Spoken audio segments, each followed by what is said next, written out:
안녕, 민규쌤입니다. 고3 전국연합학력평가 한국사 해설 같이 이제 보도록 하겠습니다. 자, 여러분들 이미 알고 있을 거라고 기대하지만 사실 아닌 경우가 많더라고요. 학교에서 실제로 이야기를 들어보니까 생각보다 어려웠어요. 이런 말을 많이 해요. 그러니까 한국사는 사실은 절대평가로 전환된 이후에 엄청 고난도의 문제가 나오지 않습니다. 그리고 선지의 구성도 특정 한 시대의 선지가 5개가 나오는 것이 아니라 서로 다른 시대가 엮여있기 때문에 좀 큰 그림을 잘 봐두면 크게 어려움은 없을 것이다. 그런데 여러분들이 어려움을 느끼는 이유는 일단 자료의 생소함이 있을 것 같고요. 그리고 사실은 1학년 때 이후로 보통은 잘 다루지 않기 때문에 이 개념에 대한 기억이 날랑말랑합니다. 자, 그래서 오늘 같이 볼 거고 여러분들에게 추천하는 건 선생님이 일부러 요거 자료를 정리해놨으니까 정리된 자료를 다운받아서 보시면 조금 도움이 될 것이다 라고 생각이 들어요. 자, 마찬가지로 이렇게 구성되어 있습니다. 우리 한국사는요, 기본적으로 대단원 4개로 구성이 되어 있습니다. 그래서 전근대 사회가 6문제, 그리고 2단원인 개항기, 3단원인 일제강점기와 독립운동사, 그리고 4단원 광복 이후의 대한민국, 요게 지금 각각 5, 5, 4 이렇게 문제가 나오고 있습니다. 그래서 대략 우리의 목표는 사실은 30점 정도가 되겠죠. 수능에서 페널티를 얻지 않을 정도의 등급, 3등급 정도니까요. 개념 좀 정리하시고 사실은 1등급을 받는 것도 크게 무리가 없다 라고 보시면 됩니다. 자, 하나씩 보죠. 1번입니다. 자, 1번은 기본적으로 선사시대가 거의 고정형으로 나옵니다.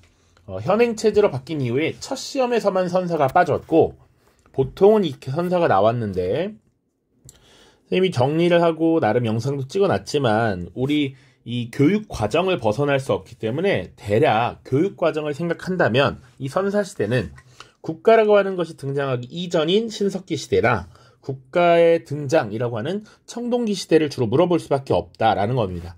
이번 시험도 그것을 벗어나지 않는다. 자, 보죠. 한국사 수업활동지라고 되어 있고 선사문화의 전개라고 되어 있네요. 자, 수업 내용을 토대로 우표 도안을 그린 후 설명 쓰기라고 되어 있습니다. 자, 여기 힌트가 바로 세게 나오죠. 농경이 시작되었다. 빗살무늬 토기가 만들어졌다. 그리고 간 섞인 갈돌과 갈판 같은 것들이 제작되었다 라는 것이죠.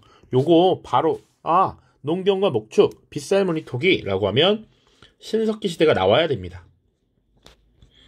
자, 그래서 1번 모내기 하는 농부, 요건 사실 처음 나온 선지인데 농경 하니까 헷갈릴 수도 있지만 기본적으로 벼농사라고 하는 것은 신석기 시대로 보지 않습니다. 청동기 시대 이후라고 보고 있고요.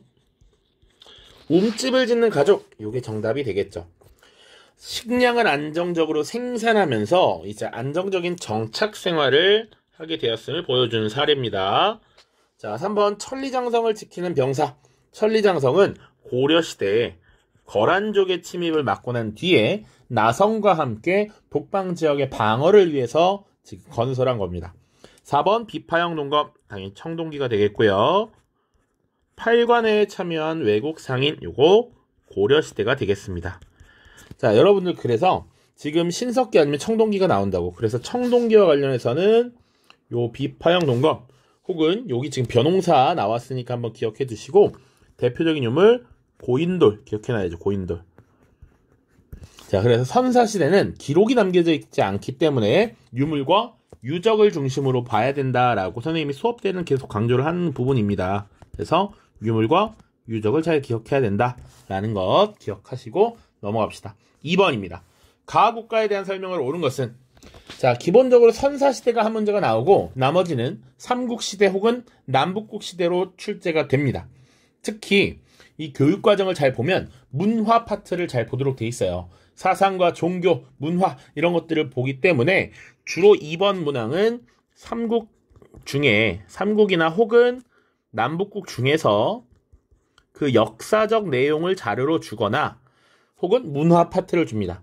그래서 이 삼국과 남북국의 역사와 함께 문화유산을 잘 기억하고 있니? 라는 걸 물어볼 겁니다.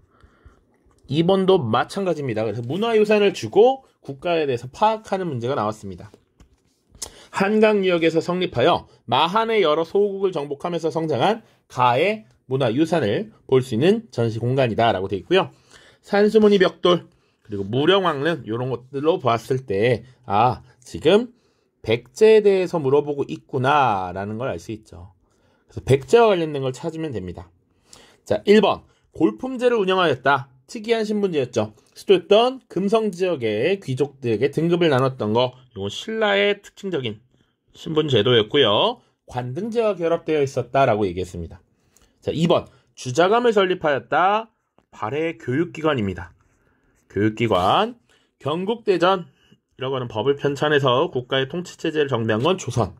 그리고 정답은 4번입니다. 웅진에서 사비로 천도하였다. 백제 성왕 때 지금 다시 한번 나라를 일으킬 목적으로 조금 폐쇄적인 지역이었던 웅진을 떠나서 사비로 지금 수도로 옮겼던 것이죠. 자, 5번 전국을 구주 오소경으로 편성하였다. 신라죠. 통일된 이후의 신라입니다. 그래서 기본적인 유형은 지금 역사와 문화유산을 엮어서 나오는 게 일반적이다. 최근에 트렌드가 그랬습니다. 여기서 봐야 될 것. 최근에 그래서 요 주자감이라고 하는 교육기관 나왔었고요. 신라에서 유학 공부를 다짐했던 임신서기석 같은 거 나오고요. 혹은 백제 금동대항로 뭐 이런 것들이 주로 출제가 되고 있다라고 보시면 됩니다. 3번입니다. 가왕에 대한 설명을 옳은 것은 자 인물을 파악해야겠죠. 발해가 거란에 의해 멸망하자 발해왕자 대광현 등이 밤낮으로 길을 재촉하여 우리나라에 달려왔습니다. 가께서는 그들에게 성과 이름을 하사하였고 조상의 제사를 받들게 하셨습니다. 견훤이 반역자에게 유폐되었다가 우리나라로 도망해오자 가는 후한 두터운 예로 받아들였고 그가 죽자 부의도 넉넉히 내리셨습니다. 지금 발해의 왕자, 발해의 유민들을 너그러이 받아들였고 견훤이 도망해오자 받아들였던 인물 바로 누구야? 라고 하면 태조 왕건이라고 기억을 하셔야 됩니다. 자, 우리 조금 현명하게 공부하면 선사 고대에서 두 문제가 나왔기 때문에 보통 고려가 나와야 맞아. 그리고 고려 시대에 여러 왕들이 있어요. 고려가 총 34명의 왕이 있는데 딱 정답으로 나올 수 있는 왕이 4명 있다라고 얘기했습니다. 자, 초대 왕이었던 건국자 태조 왕건이 있고요. 4대 왕이었던 광종, 6대 왕 시스템 통치 체제를 완성했던 성종, 그리고 원간섭기 이 시기를 원나라의 영향력으로부터 벗어나고 그리고 지금 다시 한번 고려를 일으키려고 했던 개혁 정치를 추구한 공민왕까지 보시면 되겠습니다. 요 4명만 정답으로 출제가 될 수 있다. 자, 그래서 태조 왕건에 대한 것이고요. 한번 설명 보죠. 1번 우산국을 정복하였다. 오늘날의 울릉도와 독도 지역에 해당합니다. 신라의 지증왕입니다. 지증왕. 자, 요 기출 선지들은 좀 같이 잘 봐두세요. 장용령을 설치하였다. 조선의 정조입니다. 국왕의 친위 부대였어요. 그래서 당시 이 정조라고 하는 국왕이 왕권을 강화시키고 주변에 이 관료들의 세력을 약간 제어하려는 이런 모습들이 나타났다라고 보시면 됩니다. 3번 후삼국을 통일하였다. 이게 정답이고요. 쌍성 총관부를 공격하였다. 이게 공민왕, 고려의 공민왕. 육조직계제 이것도 기억해두세요. 조선의 태종과 세조라는 왕입니다. 자, 요 말은 뭐냐면 조선이라는 나라가 기본적으로 왕이 있고 그 밑에 국정을 총괄하는 의정부가 있습니다. 자, 그 의정부를 거치지 않고 그 아래에 있는 육조에서 바로 지금 왕에게 직접 보고하도록 하는 것이 직계제야. 육조에서 직접 보고하고 왕도 의정부를 거치지 않고 명령을 내리는 겁니다. 그래서 왕권 강화와 관련이 있다. 자, 이왕 했으니까 태조 왕건과 관련된 설명 또 나올 수 있는 게 뭐가 있냐면요. 예를 들면 훈요 10조를 남겼다. 훈요 10조를 남겼다. 이런 게 나올 수 있고 그리고 뭐 고려를 건국하였다. 쉬운 선지론 이런 게 나올 수 있고요. 그 외에 여러 가지가 있겠지만 뭐 여기 모의고사에서 나올 선지는 요 정도인 것 같습니다. 뭐 혹은 사심관 제도를 운영하였다 뭐 이런 것들도 나올 수는 있습니다. 4번 보시죠. 밑줄 친 난 야, 난 모르는 친구들도 있더라고. 반란입니다. 반란. 그래서 밑줄 친 난에 대한 설명을 오는 것은 짐이 진실로 현명하지 못하여 서경으로 도읍을 옮기자는 묘청의 말에 현혹되었다. 마침내 서경의 새 궁궐인 대화궁을 창건하여 나라의 중흥을 기대하였다. 이에 여러 차례 서경의 행차였으나 재앙과 이변이 점점 많아지고 사람들의 비방만 초래할 뿐이었다. 짐이 바야흐로 묘청의 말을 듣고 따랐던 것을 경계하자 그의 무리가 원망을 품더니 난을 일으켰다. 지금 요 반란, 묘청의 서경 천도 운동이 벌어졌고 그것이 실행되지 않자 묘청의 주도로 반란이 일어난 것이었죠. 자, 요거 묘청의 반란이라고 보시면 되겠습니다. 자, 1번 보죠. 정중부 등이 가담하였다. 이 정중부는 무신이었습니다. 이 무신정변이라고 하는 사건을 주도했던 인물 중에 하나죠. 자, 2번 호족 세력의 등장에 영향을 주었다. 요것은 기본적으로 신라 말이죠. 신라 말. 호족 세력의 등장은 신라 말이고요.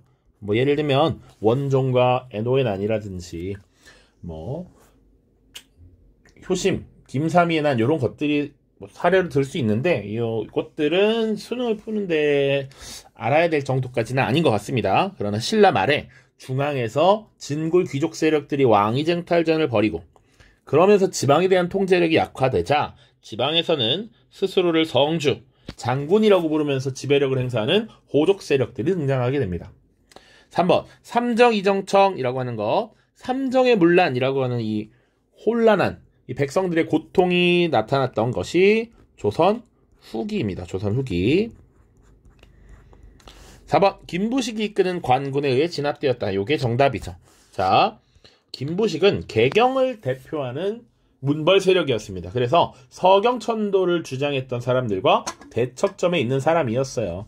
그래서 지금 보시면 이 김부식이 이끄는 관군이 서경의 묘청 등이 이끄는 서경천도 운동을 진압했습니다.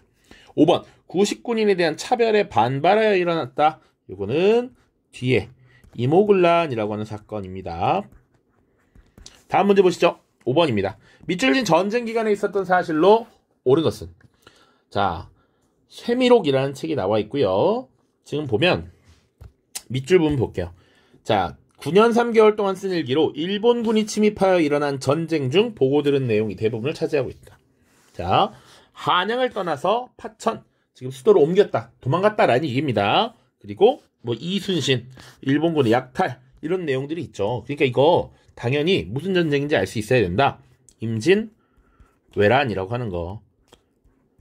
선생님 조선시대 수업을 할 때 항상 뭐라고 얘기했냐면 조선이라고 하는 국가의 역사를 크게 뒤흔든 사건이 있는데 그게 바로 임진왜란과 병자호란이라고 얘기했어요. 그래서 그 두 개의 전쟁이 조선이라는 나라의 운영을 크게 바꾸었기 때문에 양란을 기준으로 조선 전기, 조선 후기 이렇게 구분을 한다라고 얘기했습니다. 그러니까 이거 중요합니다. 병자호란도 중요하고요. 그래서 임진왜란은 기본적으로 1592년 최초로 부산을 침략했던 이 일본군이 쭉 전쟁을 이어왔고요. 실질적으로 퇴각하면서 종료된 것이 1598년입니다. 약 7년 동안의 전쟁이 임진왜란이다. 이 시기에 있었던 사실을 고려라고 하는 것이죠. 자, 정답 바로 나와 있죠? 1번입니다. 곽재우 같은 의병이 활약하였다. 자, 의병은 옳은 것을 지키기 위해 자발적으로 들고 일어난 병사들이죠. 그래서 각 지역에서 나라를 지키기 위해서 옳은 것을 지키기 위해서 들고 일어난 병사들입니다. 자, 이 의병들의 활약이 있었기 때문에 일본군의 진출을 조금 더 늦출 수 있었다라는 것. 그런 것들 같이 기억해 주시면 돼요. 그래서 항상 임진왜란 초기에 속된 말로 완전 빠르게 털렸단 말이지. 빠르게 지금 일본군이 진출하는 상황에서 지금 남해 지역의 해상권을 장악하고 있었던 이순신, 그리고 각 지역에서 들고 일어난 의병들이 활약을 함으로써 명나라의 지원군이 들어올 수 있는 어느 정도의 시간을 벌었다라고 볼 수 있는 것이죠. 잘 기억하셔야 됩니다. 자, 혹은 관군도 활약을 했었죠. 예를 들면 뭐 패배했지만 이일이라든지 신립이라든지 이런 인물들이 있고요. 또 나중에 조명연합군이 결성돼서 평양성을 탈환하였다 이런 내용이 언급이 될 수도 있습니다. 이것도 전쟁 중에 있었던 일이죠. 그 외에는 사실 이순신을 잘해주지 않으면 이순신 얘기가 많이 나올 가능성이 높습니다. 자, 2번 강감찬이 귀주에서 승리하였다. 고려시대에 거란족과 맞서 싸웠던 것이죠. 거란의 3차 침입과 관련이 있습니다. 윤관이 여진정벌 역시 고려고요. 여진족과 지금 맞서 싸운 시기였죠. 4번 어재현이 광성보에서 항전하였다. 이건 뒤에 나옵니다. 신미양요라고 하는 사건입니다. 미국이 당시 조선의 개항을 요구하면서 과거 제너럴 셔먼호 사건의 진상규명에 대한 사과 그리고 문제 해결을 요구하면서 쳐들어왔던 것이죠. 1871년입니다. 자, 을지문덕이 살수에서 적군을 격파한 것은 고구려 때죠. 고구려의 지금 612년 지금 수나라의 침략을 막아냈던 사건을 얘기합니다. 자, 6번 보시죠. 자료에 나타난 조치가 끼친 영향으로 가장 적절한 것은 지금 보시면 30년 이내에 새로 개설된 시전을 모두 혁파하도록 하십시오. 그리고 수업 때 가장 강조하는 건 유의전 이외의 시전은 난전을 한 자들을 붙잡아 처벌하지 못하도록 하십시오. 라는 겁니다. 자, 요것을 난전을 금지할 권리라고 해서 이 금난전권이라고 하는 것을 폐지한 것을 말합니다. 자, 이게 뭐냐면 기본적으로 원래 조선이라는 나라에서 상업을 굉장히 억제하고 있었다라는 거지. 자, 그러다 보니 국가에서 허가한 상인들만 주로 상업에 종사하도록 했습니다. 그런데 국가의 허가를 받지 않은 개인적인 사사롭게 상업에 종사하는 난전이라든지 혹은 사상들이 등장을 하게 됩니다. 자, 이 사상들을 지금 유기전이나 시전 상인들이 탄압하는 이런 모습들이 나타났어요. 그래서 요 조치를 없앰으로써 난전이라고 하는 것들이나 사상들이 더욱더 활발하게 지금 상업에 종사할 수 있게 된 것이죠. 그래서 정답은 3번입니다. 3번. 자, 그래서 보통은 조선 전기나 이 조선의 역사를 가르는 양란이라고 하는 것이 하나로 나올 수 있고, 또 하나는 조선 후기가 나오는데 이 교육과정에 의거해서 조선 후기에 많은 변화가 있었단 말이야. 그래서 경제, 사회, 문화의 양상들을 물어보는 이런 특징들이 나옵니다. 특히 여기서는 지금 경제를 물어보고 있는 겁니다. 자, 그래서 사상의 활동이 자유로워졌다. 좀 더 자유로운 상업활동을 보장했다라는 것이죠. 보기 보겠습니다. 나머지 1번 노급이 폐지되었다. 요거는 신라의 신문왕 때입니다. 신문왕. 지계가 발급된 것은 대한 제국 시기입니다. 자, 지계라고 하는 건 근대적인 토지 소유 증명서였어요. 그래서 대한제국 시기에 지금 토지를 기반으로 한 이 세금 제도를 다시 재정비하는 과정에서 발급했던 것입니다. 황국중앙총상회, 이것들은 상인조합이에요. 이것도 대한제국 시기에 만들어졌습니다. 당시 외국 상인들이 이 대한제국의 상권을 위협하는 과정에서 이것을 지키기 위해서 조직했던 조합입니다. 5번 청해진이 해상무역의 중심지가 된 것은 신라말 장보고라는 인물 기억하셔야겠죠? 장보고도 대표적인 호족 세력의 하나로 성장합니다.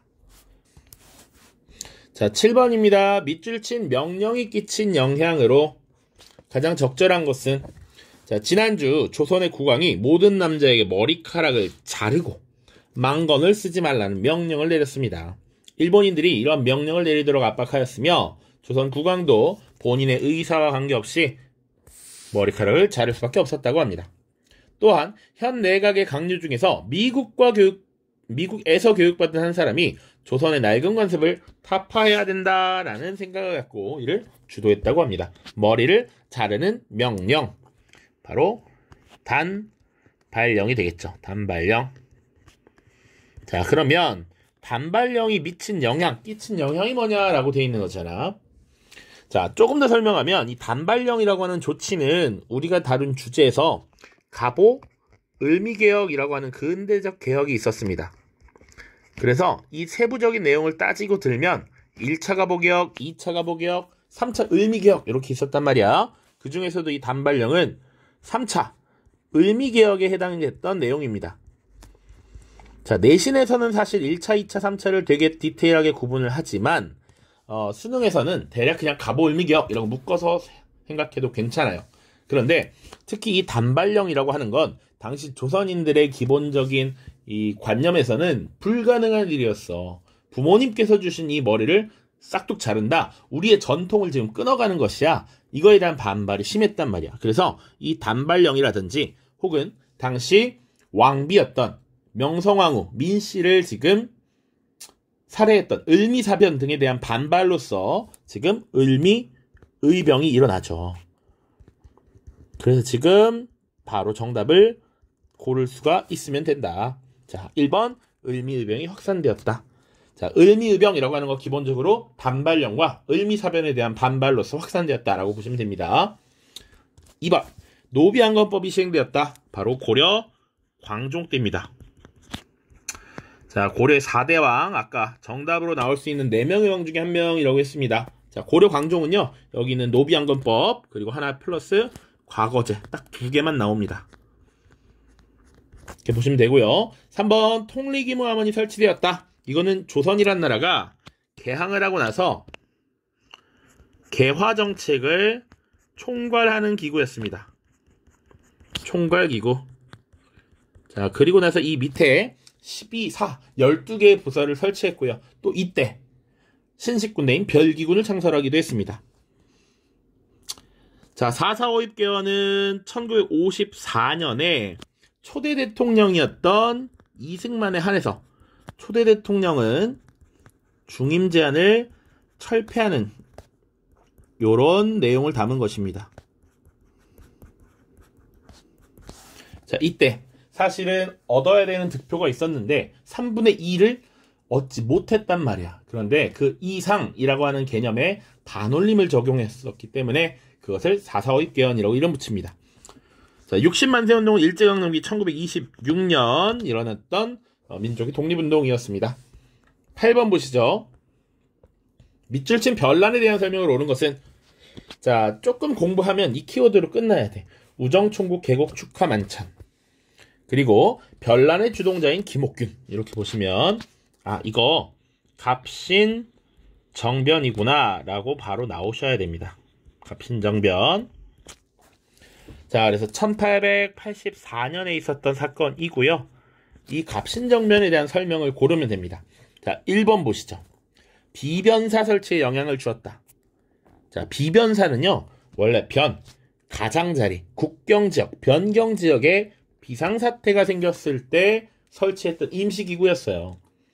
외부의 침략이 있을 때 설치하는 임시기구. 삼포외란, 을묘외변 이럴 때 지금 외침에 맞서서 세웠던 임시기구였는데 을묘외변을 거치면서 상설기구화가 됩니다. 그래서 갑신정변과는 상관이 없다.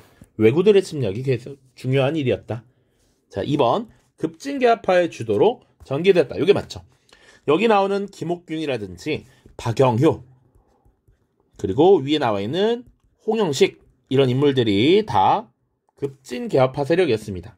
당시 온건개합파 세력들이나 보수파 관료들을 제거하기 위해서 이런 모습들을 변란을 일으켰다. 3번 신군부 세력이 집권하는 결과를 가져왔다. 이것은 12.12 쿠데타, 군사 쿠데타가 되겠죠. 전두환이라든지 노태우 같은 인물들이 주도해서 일으킨 사건입니다.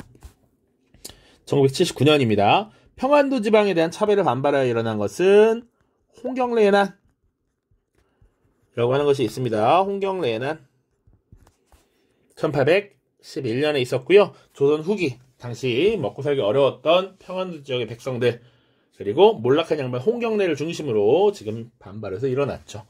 5번 광주 학생 항일운동이 일어나는 배경이 되었다. 1929년이고요.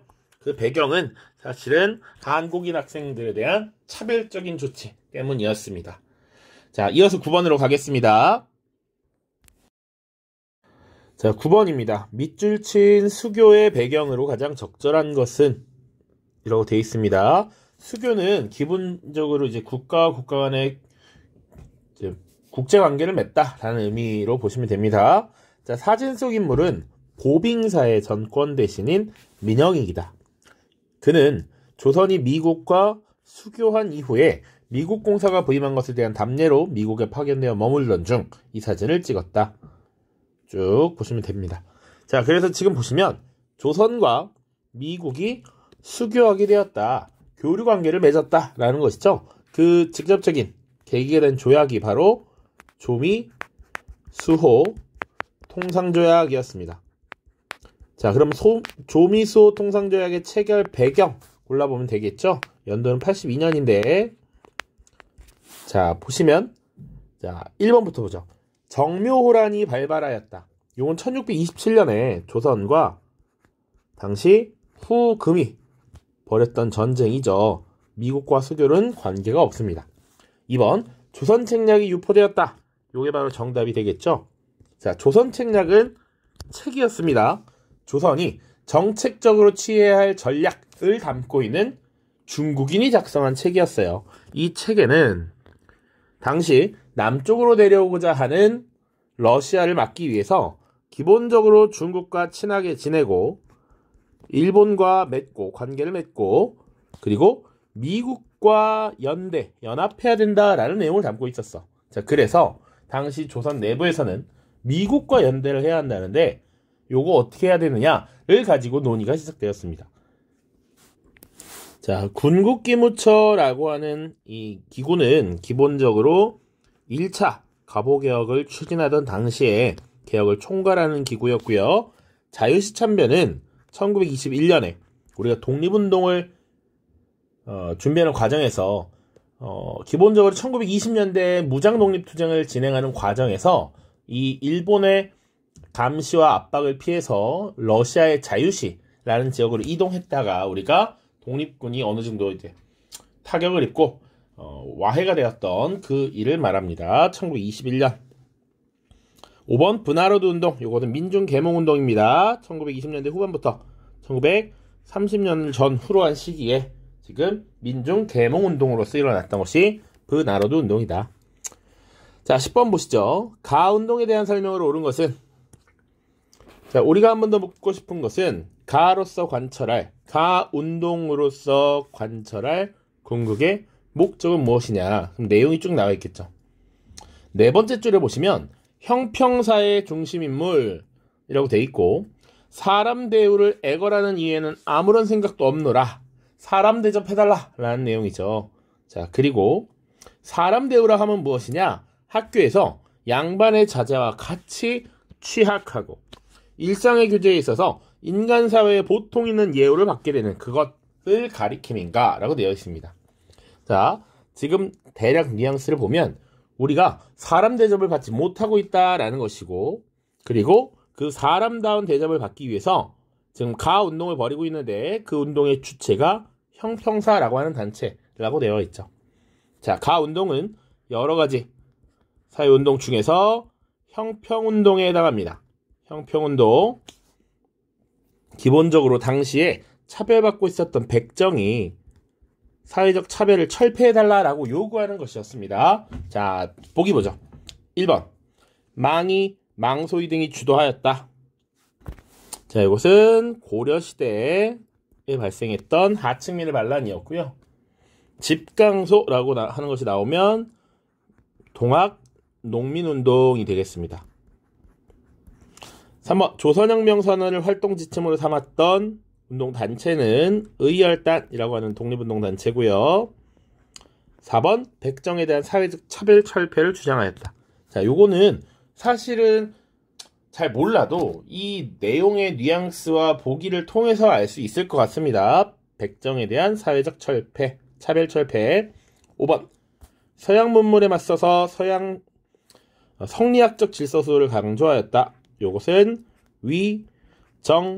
위정척사라고 하죠. 그래서 당시 이 서양의 문물, 서양의 사상 이런 것들을 사악한 것으로 보고 이것을 배척하자라고 했고요. 기존의 성리학적 질서는 바른 것이야. 바른 것을 지키자, 호위하자라고 했습니다. 그래서 위정척사라고 합니다. 자, 11번입니다. 가에 대한 저항의 사례로 옳은 것은 대한제국 외교고문의 지위에 관한 것이라고 되어 있고요. 지금까지 스티븐스가 대한제국 외교고문으로 초빙되어 외교에 관한 중요한 사무는 모두 그의 의견을 물어서 시행하였지만 가에 따라 외부가 폐지되고 외교고문이 필요 없게 되었음. 이후 그를 통감부의 소속으로 바꾸어 1년 정도 더 근무시키는 방법이 외교 사무를 처리하는 데 편리할 것으로 생각됨. 자, 가에 따라 왜 부가 폐지되고 외교 고문이 필요 없게 되었다. 자, 이 말은 외교 업무를 담당하는 부서와 외교 고문이 필요 없었다라는 것이죠. 이 조약은 지금 외교권을 박탈했던 을사늑약입니다. 자, 지금 개항기와 관련된 문제를 쭉 풀고 있는데요. 뭐 위에 있는 것들이야 여러 가지 또 바뀔 수도 있습니다만, 특히 일제의 국권 피탈 파트에서는 여러 가지 조약 중에서 사실은 을사늑약 말고는 나온 적도 없고 나올 일이 없습니다. 그래서 을사늑약 명확하게 알아둬야 되는데, 기본적으로 을사늑약은 두 가지 기억해야 됩니다. 다 나와 있지만 외교권 박탈 그리고 통감부 설치, 두 가지 내용이고요. 자, 이 을사늑약에 반발함으로써 여러 가지 의열투쟁이 나타나게 되죠. 자결을 하는 경우도 있었고요. 언론을 통해서 지금 이에 대한 비판을 하는 경우도 있었고요. 의병을 일으키기도 했었죠. 혹은 애국 계몽운동을 통해서 국권을 회복하려는 이런 모습들도 있었습니다. 자, 1번 보시죠. 전봉준이 농민군을 조직하였다. 이거 동학농민운동과 관련된 설명이죠. 자, 을사늑약에 대한 저항은 아닙니다. 2번 배중손이 삼별초를 이끌었다. 이것은 원나라로부터 지금 몽골에 대해서 끝까지 저항했던 삼별초, 고려시대에 대한 내용이고요. 나철 등이 오적 암살을 시도했다. 맞죠? 을사늑약을 체결하는 데 앞장선 5명의 관료들을 을사오적이라 불렀고, 이 오적을 암살하기 위해서 나철이라든지 오기호 같은 사람들이 활동을 했고요. 오적 암살단이라고 해서 자신회라고 하는 조직을 만들기도 했습니다. 4번 양원수가 정족산성에서 항전하였다. 요거는 프랑스와 싸운 것이죠. 자, 프랑스와 1866년 싸웠던 바로 병인 양요가 되겠습니다. 자, 5번 이만손 등 유생들이 만인소를 작성하였다. 이것은 뭐에 대한 저항이었냐면 미국과의 수교에 반대하는 움직임으로써 이런 것이 나타났었습니다.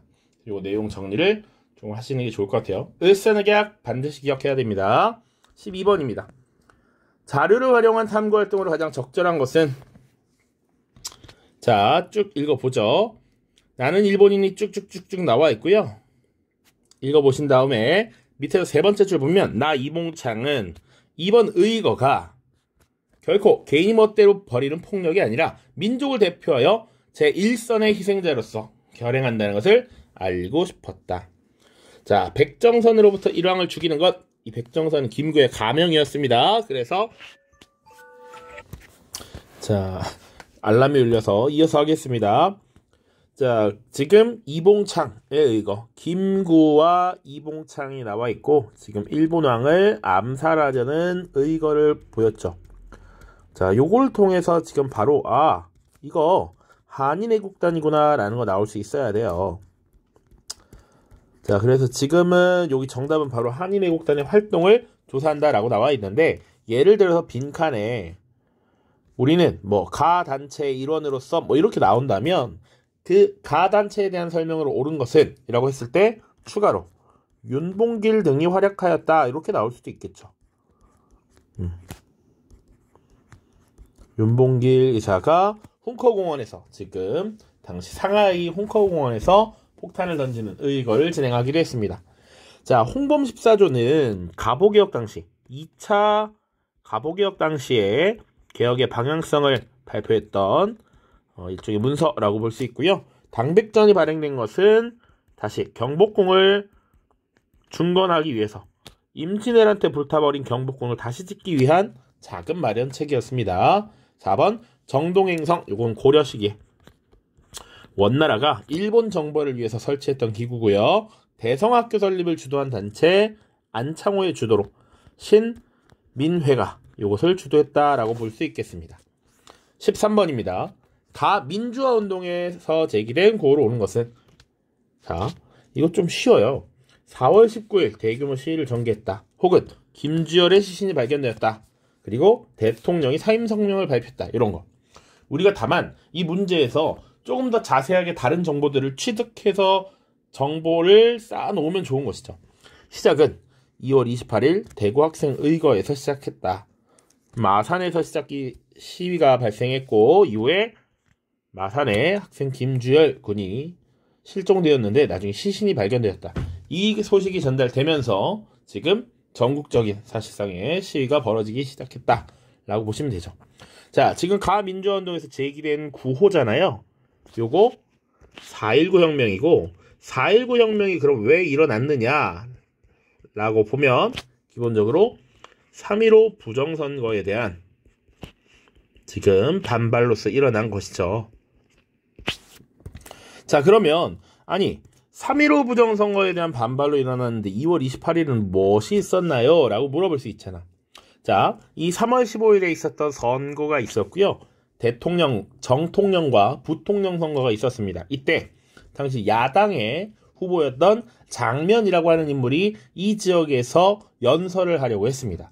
이 유세 현장에 학생들이 못 가게 하려고 휴일이었던 일요일에 등교를 시켰습니다. 그에 대한 반발로 대구 학생의거가 일어났다라고 보시면 돼요. 자, 아무튼 이 부정선거에 대해 반발해서 일어난 민주화운동 4.19 혁명이었기 때문에 제기된 구호는 바로 4번 부정선거 다시 해라 라는 게 나올 수 있겠죠. 자, 나머지 봅시다. 1번 긴급조치 철회해라 라는 것을 하는 것은 이 긴급조치는 1972년에 제정되었던 유신헌법에 따른 조치였죠. 대통령의 초법적 권한을 인정했던 내용입니다. 자, 그래서 이것에 대한 반발이라고 하면 유신체제에 대한 반대라고 보시면 되고요. 2번 한일협정 반대한다. 한일협정은 이제 우리 한국과 일본이 국교를 정상화하던 시기예요. 65년에 협정이 체결되는데 실제로 이 협정 체결 소식이 전달되자 1964년에 이 고려대 학생들을 중심으로 해서 처음에 이 6.3 시위라는 게 벌어집니다. 한일협정 반대 시위예요. 이것도 1, 2번 모두 박정희 정부 때입니다. 3번 호헌조치 철폐해라 혹은 4.13 호헌조치라고 얘기하는데 이것은 1987년에 6월 민주항쟁의 구호 중에 하나입니다. 왜냐?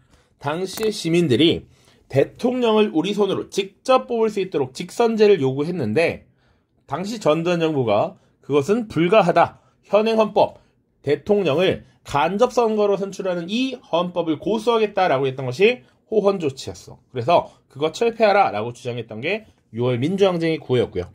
신탁통치 결사 반대, 이것은 1945년 이후에 대한민국 정부가 수립되는 48년까지 당시 모스크바 3상회의에 결정되었던 내용 중에 하나, 이 신탁통치를 반대하는 움직임이 우익 세력들을 중심으로 일어났죠. 자, 요거는 해방 직후 정부 수립 이전에 일어났던 운동이다라고 보시면 되겠습니다. 14번 보시죠. 자, 가 운동에 대한 설명으로 옳은 것은 자, 가 만화 캐릭터 공모전이라고 되어 있죠. 자, 가 기록물의 유네스코 세계기록 유산등재 7주년을 기념하여 교내 특별 공모전을 기획하였습니다. 금주, 금연, 가락지 모으기 등을 통해서 일본의 진 나랏빚을 갚아 국권을 지키려고 했던 당시 사람들의 애국심을 잘 표현한 만화 및 캐릭터를 공모하오니 라고 되어 있습니다. 자, 기본적으로 나랏빚을 갚아서 국권을 회복하자. 국채 보상 운동이 되겠죠. 자, 그러면 국채 보상 운동에 대한 설명으로 옳은 걸 찾으면 됩니다. 자, 요거 이미 많이 기출된 부분이긴 해요. 1번 봅시다. 독립협회가 주도하였다. 독립협회라고 하는 단체는 훨씬 일찍 활동을 했던 단체입니다. 국채보상운동과 관련이 없고요. 자, 2번 순종의 서거를 계기로 전개된 것은 기본적으로 60만세운동입니다. 1926년에 있었던 사건이고요. 이 국채보상운동은 1907년.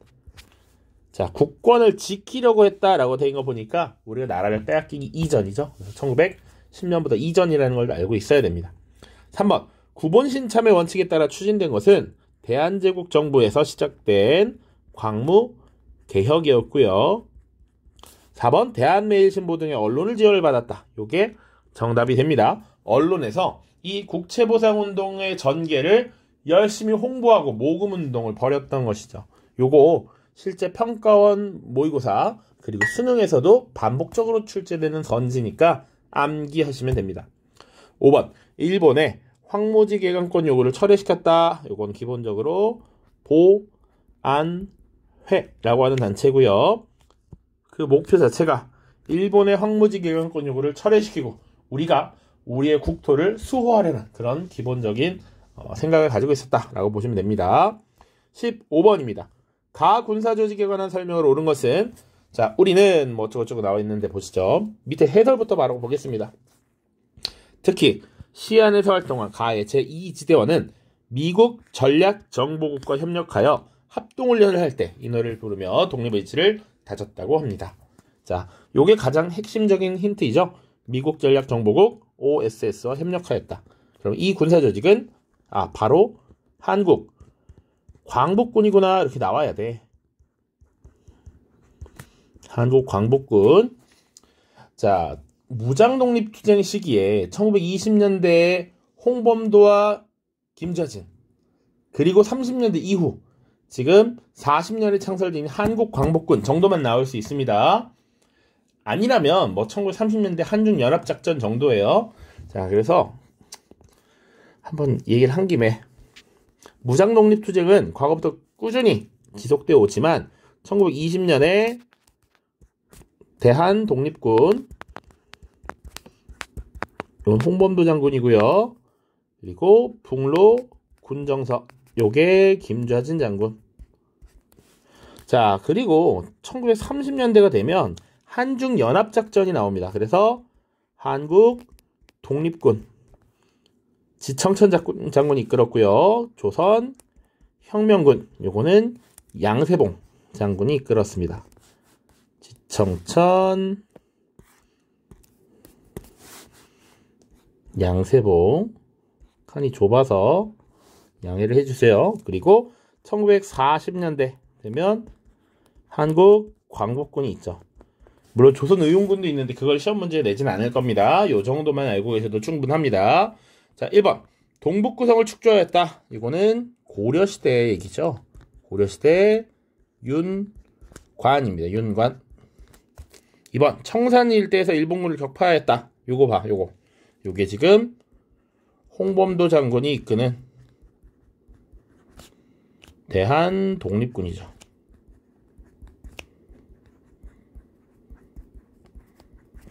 3번 외침에 맞서서 남한성에서 항전하였다. 이건 조선시대잖아. 조선시대. 굳이 뭐 또 보자면 중앙군이었던 오군영 중에 수어청 같은 것들이 될 겁니다. 한일 신협약의 비밀각서에 따라 해산되었다. 이곳은 대한제국의 황실 친위대였던 시위대가 되겠습니다. 자, 한일 신협약의 비밀각서에 따라 대한제국의 군대가 제1대대를 남기고 모두 해산됩니다. 황실의 친위부대였던 시위대 해산. 자, 5번 인도 미얀마 전선에서 영국군과 연합작전을 전개하였다. 요게 정답입니다. 자, 그래서 한국 광복군과 관련해서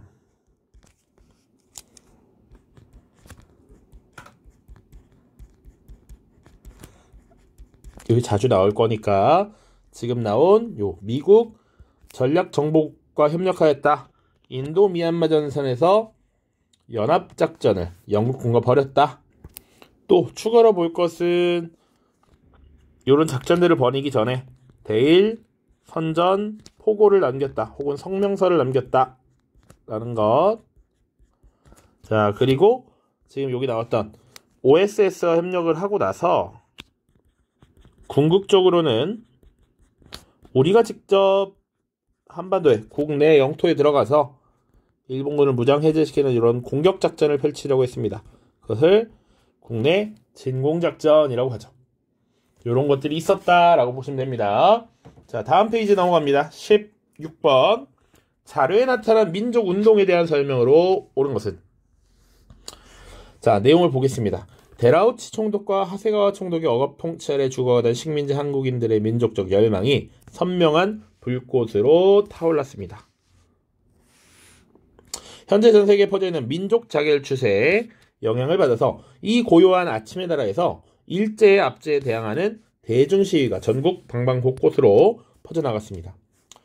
고종의 죽음에 동요한 수많은 애국지사가 고인의 영전에 절을 올리기 위해 매일 궁궐로 모여들고 있습니다. 자, 고종의 죽음, 그리고 민족 자결 추세, 그리고 전국적 시위라는 것들을 봤을 때 3.1운동이라고 하는 것 눈치를 채셨어야 합니다.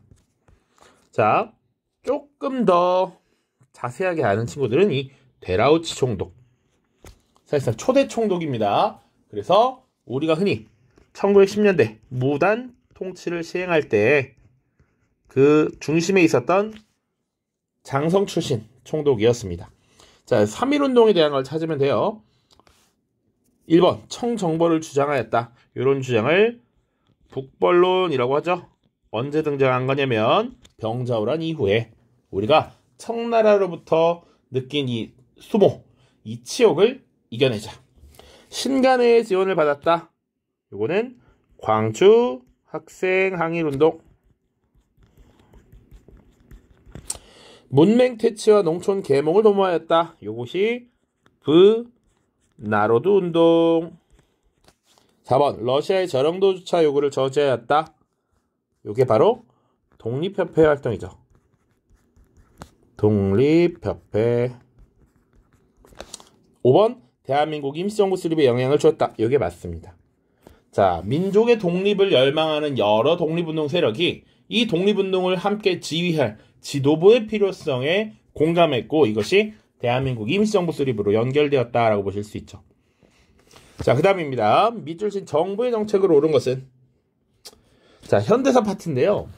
현대사 파트도 선생님이 정리해놓은 자료를 보면 물론 영상에 좀 더 자세하게 설명을 해놨지만 기본적으로 나오는 것들은 정해져 있다. 기본은 하나는 일단 정부 수립과 관련된 부분. 자, 아직 현대사 출제가 아까 4.19 혁명이 하나 나왔는데요. 정부 수립과 관련해서 혹은 플러스 6.25 요게 하나가 나올 수 있고요. 하나는 박정희 때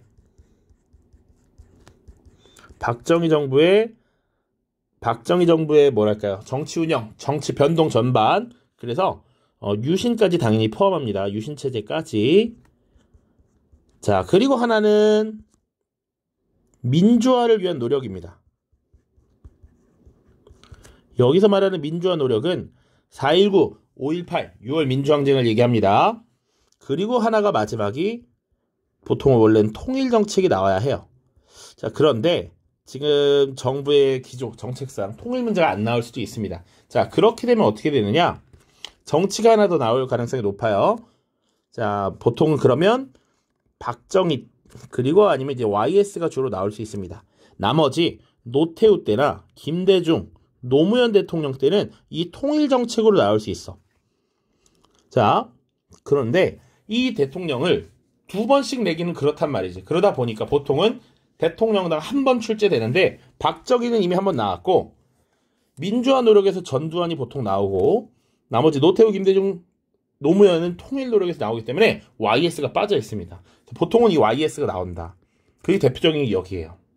자, 혹은 자, 조금 더 디테일하게 가면 이 통일 정책에서 사실 박정희가 나올 수 있어요. 박정희 정부의 72년 통일 정책이 중요하거든. 만약에 통일 정책에서 박정희가 나온다면 이 박정희 대신에 김영삼이 나옵니다. 보통 그렇게 나왔습니다. 자, 17번 볼게요. 정부는 25일 오후 국제통화기금 IMF에 긴급구제금을 요청하였다. 자, 국제통화기금 실사단이 내주 초에 내한하여 구체적인 협의에 들어가면 앞으로 한 달 안에 지원 액수, 조건, 협조 융자금 등이 확정된다. 이에 따라 우리나라는 내년부터 국제통화기금의 지도로 경제정책은 물론 금융, 산업 분야에 이르기까지 대대적인 구조조정이 불가피해졌다. 이 사태, 국제통화기금, 우리가 흔히 말하는 IMF 사태가 1997년 김영삼 정부에서 지금 발생했습니다. 이 정부는 김영삼 정부예요. 그래서 김영삼 정부와 관련해서 여러 가지 나올 것들이 많아 보이지만 실제로 나올 만한 것들은 이런 것들이 있습니다. 정답으로 나오는 금융실명제, 이게 가장 중요합니다. 금융실명제, 요거는 정부 초기 시행했던 것이고요. 지금 나온 또 IMF 사태, 또 혹은 역사 바로 세우기라고 하는 거. 그 조선총독부 건물을 폭파했고요. 그 5월 광주 민주화운동의 주범으로 알려진 전두환, 노태우와 같은 전직 대통령들을 재판하고 구속하는 이런 모습들도 보여줍니다. 이런 것들이 나올 수 있습니다. 자, 나머지 보시죠. 2번 농지개혁법을 제정한 것은 이승만 정부 시기 재헌 국회가 제정을 했죠. 재헌 국회. 화폐정리 사업을 시행하였다. 이것은 대한 제국 시기죠. 당시 일본인 재정고문이었던 재정고문 메가타의 주도로 시행되었던 사업이 화폐정리 사업입니다. 산미정식계획 1920년대에 일제가 자국의 쌀 사정이 악화되자 이것을 보완하기 위해서 식민지였던 한국에서 시행한 것. 5번 제1차 경제개발 5개년 계획을 추진하였다. 요거 박정희 정부 때입니다. 자, 시작된 거 1962년부터예요. 66년까지 5년입니다. 자, 요렇게 정리할 수 있습니다. 자, 18번으로 넘어가겠습니다. 다음 담화가 발표된 시기를 연표해서 옳게 고른 것은, 자, 적군은 전차, 전투기와 전함으로 서울에 다가오고 있는데 우리 국군은 맞서 싸울 수단이 없다시피 합니다. 자, 적군이 지금 서울로 들어오고 있대. 이 암울한 상황에 직면하여 나는 도쿄와 워싱턴에 전화하여 상황을 설명하였습니다. 미국과 메가더 장군은 우리에게 수많은 유능한 군인과 군수물자를 보내는 중입니다. 이는 이른 시일 내에 도착할 것입니다. 자, 적군의 공격을 받고 있고 미국과 메가더가 우리를 지원하고 있는 요 시기, 요 지금 전투 바로 6.25 전쟁이 되겠죠. 요 상황, 자, 6.25 전쟁 중입니다. 1950년부터 53년까지 3년간 벌어졌던 전쟁이었죠.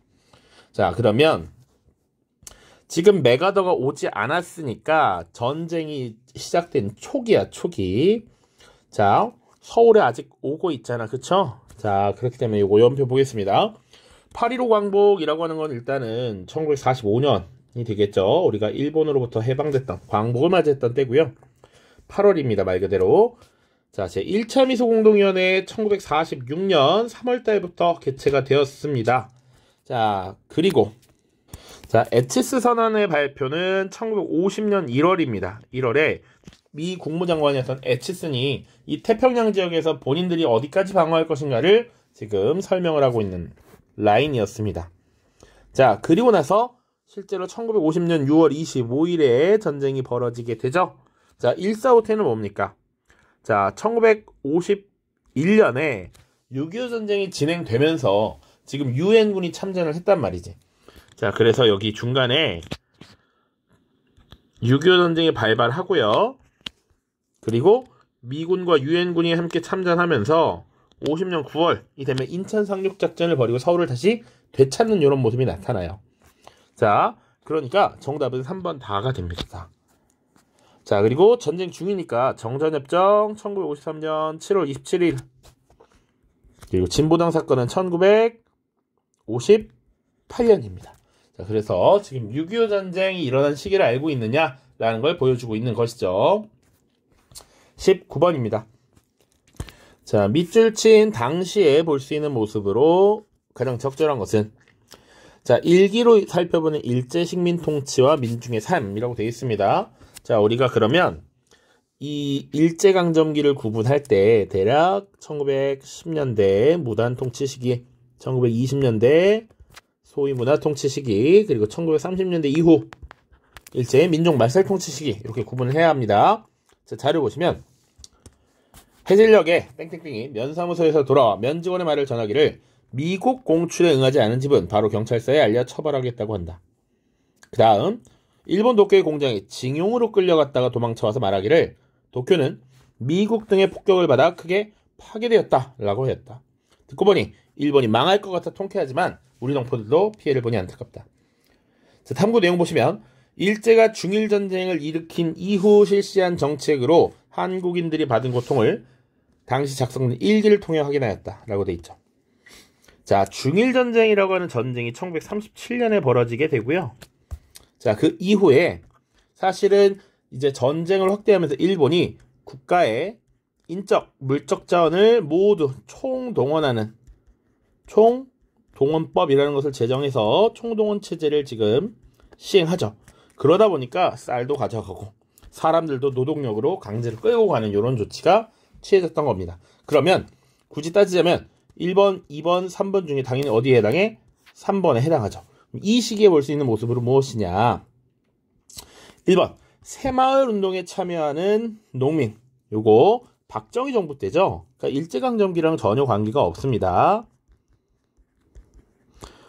2번, 경연을 준비하는 홍문관 관리. 조선 성종 때죠. 성종 때 홍문관이라고 하는 관청이 만들어지는 것. 경연은 국왕과 신하들이 정책이나 이런 것들을 두고 토론하는 자리였습니다. 50총선거에서 투표하는 부녀자.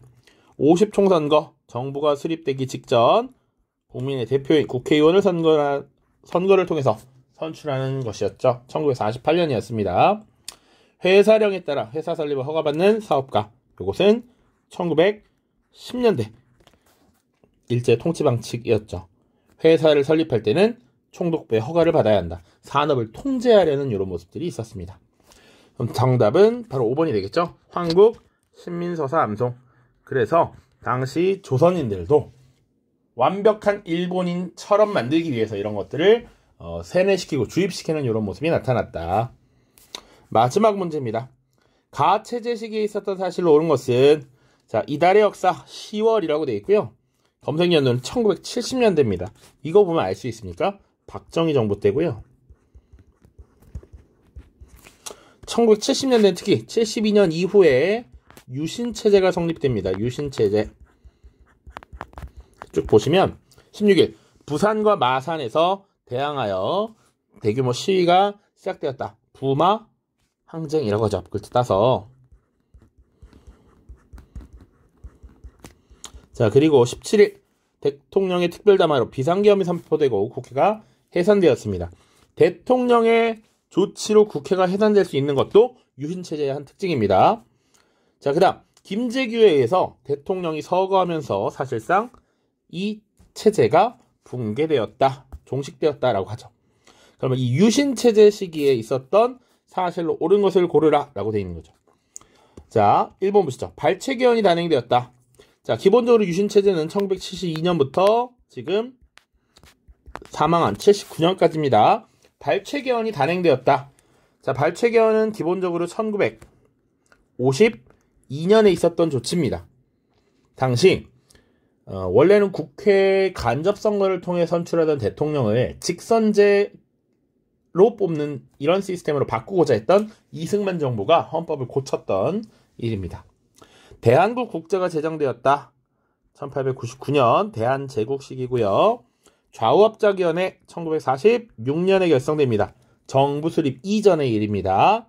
6.15 남북공동성명 요거 2000년 김대중 대통령과 북한의 김정일 국방위원장이 최초로 남북 정상회담을 개최하고 그에 대한 합의 결과를 도출했던 것이죠.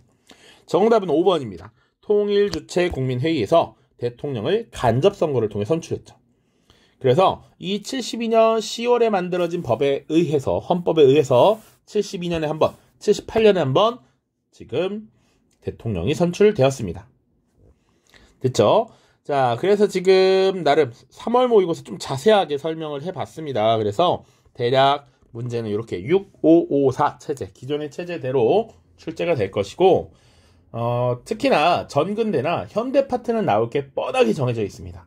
딱 이 10문제는 나오는 주제들이 고정적이기 때문에 조금만 신경 쓰면 다 맞을 수 있고요. 이 3단원에 해당하는 내용은 조금 내용이 많지만 기본적인 키워드들을 암기하면 모두 풀 수가 있다. 그러니까 잘 보시고요. 조금 더 공부할 학생들은 자료를 살펴보시면 고마울 것 같습니다. 여러분들에게도 도움이 되고요. 저에게도 큰 힘이 될 것 같아요. 자, 아무튼 고생 많으셨고요. 다음에 6월 평가원에서는 더 좋은 성적을 거두고 원하는 결과를 얻기를 기원하겠습니다. 모두 고생하셨습니다. 안녕.